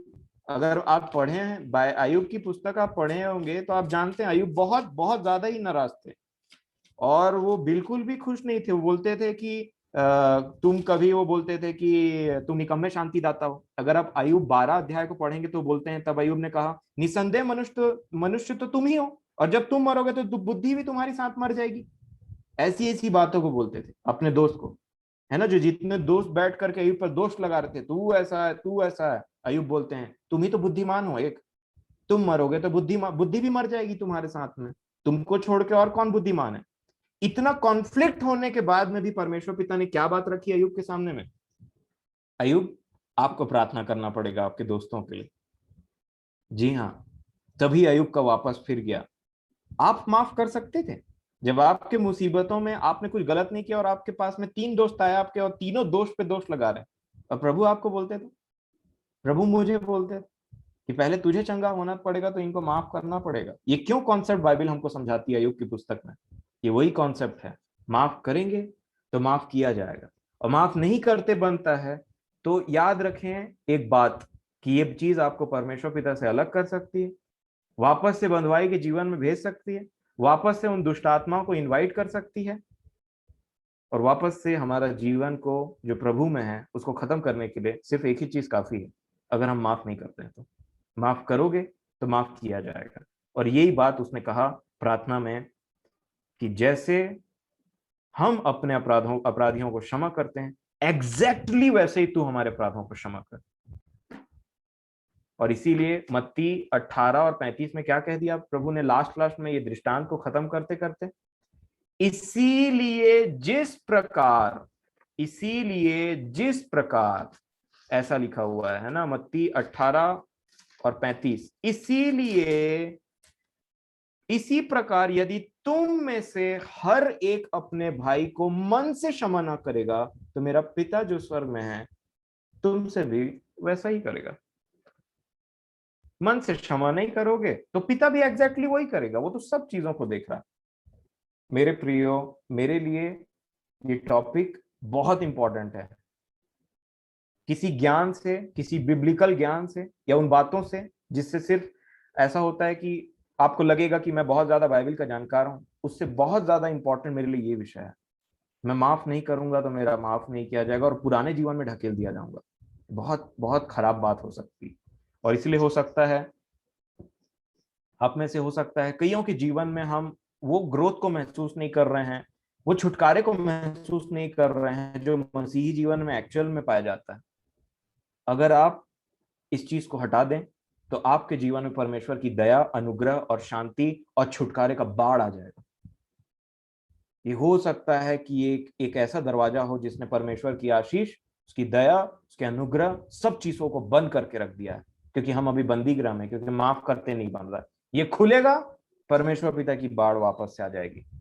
प्रभु करे हम सबको इस चीजों पे समझ प्राप्त करें, समझ दें, अनुग्रह दें, हम अपने अपराधियों को माफ कर सकें और प्रैक्टिस करते करते परमेश्वर पिता की अनुग्रह की दया से, है ना, अनुग्रह से, दया से मैं आपको बताता हूं आप एक दिन जरूर अपने उन एडवर्सरीज को पूरे मन से माफ करेंगे और आप एक आजाद भरा जीवन जिएंगे। प्रभु हम सब की सहायता करे। आप सभी को जय मसीह की सलाम और ढेर सारा अनुग्रह। जो लोगों ने ठाना है कि अब वो उन जैसा भी हो, जो भी बात हो, सब माफ कर देंगे क्योंकि उनको माफी चाहिए। और मैं अमन चाचा से रिक्वेस्ट करूंगा कि वो इस विषय में प्रार्थना करेंगे और फिर हम इस मीटिंग को खत्म करें। धन्यवाद। परमेश्वर पिता का धन्यवाद इस विषय के लिए, हम सब के लिए उन्होंने ये बात रखी। बाबू का भी धन्यवाद। और मैं सच में 2 मिनट लूंगा क्योंकि ये वचन कल शाम को मुझे जो बात आई, हम इस वचन को बहुत बार बोलते हैं, 2 कुरिन्थियों उसका 3 अध्याय 18 वचन, यहाँ पे ऐसा लिखा है, परंतु जब हम सबके उघाड़े चेहरे से प्रभु का प्रताप इस प्रकार प्रकट होता है जिस प्रकार दर्पण में, तो प्रभु के द्वारा जो आत्मा है हम उसी तेजस्वी रूप में अंश अंश करके बदलते जाते हैं। तो यहाँ पे जिस वचन को कहता है कि हम उसके तेजस्वी रूप में अंश अंश करके बदलते जाते हैं। तो हम लाइट को यदि देखा जाए, लाइट के एग्जांपल से लें, एक होता है 0 वाट का बल्ब जो रात में सोने के समय हम जलाते हैं, और एक होता है हेलोजन, जब शादी पार्टी जब होती है तो उसको हम देख भी नहीं पाते। तो शायद जो एग्जाम्पल तेजस्वी का रूप वही है।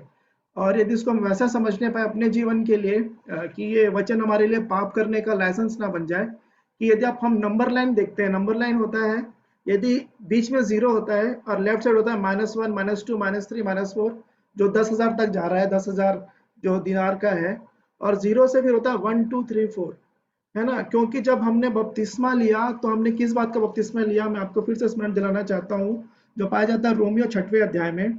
तो हम क्या कहें, क्या हम पाप करते रहें कि अनुग्रह बहुत हो? कदापि नहीं। हम जब पाप के लिए मर गए तो फिर आगे को उसमें कैसे जीवन बिताएं? क्या तुम नहीं जानते कि हम सब जिन्होंने मसीह यीशु का बपतिस्मा लिया उसकी मृत्यु का बपतिस्मा लिया, अतः उस मृत्यु का बपतिस्मा पाने से हम उसके साथ गाड़े गए, ताकि जैसे मसीह पिता की महिमा के द्वारा मरे हुओं में से जिलाया गया, वैसे ही हम भी नए जीवन की सी चाल चलें। तो यहाँ पे नए जीवन की चाल चलना है, फिर तेजस्वी रूप में अंश अंश करके बढ़ते जाना है। और कुछ एग्जाम्पल उसके लिए दिए हैं, जो कि पाया जाता है फिलिपियों 4 अध्याय 8 वचन से आगे। जल्दी से पढ़ लूंगा। इसलिए हे भाइयों, जो बातें सत्य हैं और जो बातें आदरणीय हैं और जो बातें उचित हैं और जो बातें पवित्र हैं और जो बातें सुहावनी हैं और जो बातें मनभावनी हैं, अर्थात जो भी सद्गुण और प्रशंसा की बातें हैं, उन पर ध्यान लगाया करो। उन बातों में अंश करके बढ़ना है। हम उन बातों में अभी जीरो हो गए हैं। हमने बपतिस्मा लिया, लेकिन अब इन बातों में हम बढ़े तो, और पाप के लिए मर गए। क्योंकि ये बात मुझे फिर से मैं दोहराऊंगा, शायद ये वचन बार बार मुझे ये स्मरण दिलाता है प्रभु का वचन।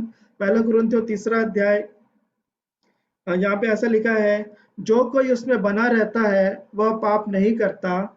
जो कोई पाप करता है उसने ना तो उसे देखा है और ना उसको जाना है।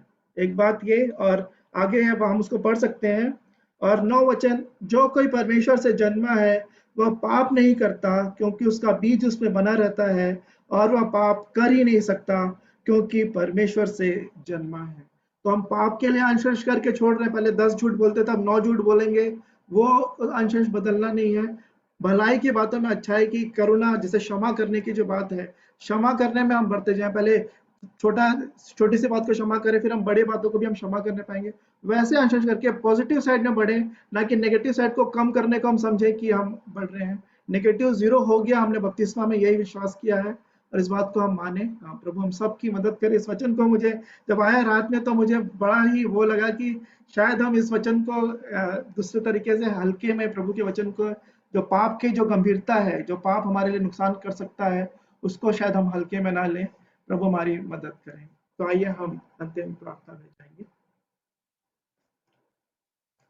परमेश्वर पिता, प्रभु यीशु मसीह के पवित्र मिठे नाम से आपके अनुग्रह के सिंहासन के सन्मुख आते हैं प्रभु जी। आप ही प्रेमी, दयालु, अनुग्रहकारी पिता परमेश्वर है प्रभु जी। आपने हमारे 10,000 दिनारों को आपने क्षमा किया है प्रभु जी। हाँ प्रभु जी, हम ही जानते हैं और आप जानते हैं प्रभु जी हमारा जीवन कैसा था प्रभु जी। उस दलदल की कीच में से आप ही ने हमें छुड़ाया है प्रभु जी। हाँ प्रभु जी, हमारी कोई योग्यता, कोई खूबी नहीं है प्रभु जी। हाँ प्रभु जी, हमारे कोई भले काम नहीं है प्रभु जी, हमारे कुछ भी नहीं है प्रभु जी। हम इस बात को समझने पाए प्रभु जी। मैं और भी अच्छी रीति से प्रभु जी, प्रैक्टिकल लाइफ में प्रभु जी, हाँ प्रभु जी, से समझने पाऊँ प्रभु जी कि जो कुछ भी हूँ मैं प्रभु जी, आपकी दया है प्रभु जी। हाँ प्रभु जी, और इस दया को हमेशा यदि मैं स्मरण रखूं प्रभु जी, आपके क्रूस को यदि मैं स्मरण रखूं प्रभु जी, हाँ प्रभु जी, तो फिर मैं लोगों को क्षमा करने पाऊंगा, प्रेम करने पाऊंगा प्रभु जी। हाँ प्रभु जी, और जैसे मैं आत्मिक उन्नति कर रहा हूँ प्रभु जी, तो मैं दूसरों को भी मदद करने पाऊंगा प्रभु जी। सच में ये जो वचन है प्रभु जी हमारे जीवन के लिए प्रभु जी, हम किसी भी रीति से इसको हल्के में ना लें प्रभु जी। खासतौर पे इन अंत के दिनों में प्रभु जी, हम अंत के दिनों के अंतिम क्षणों में है प्रभु जी। हमें ये ज्ञान बुद्धि समझ दें, हमारे दिन गिनने की समझ दें।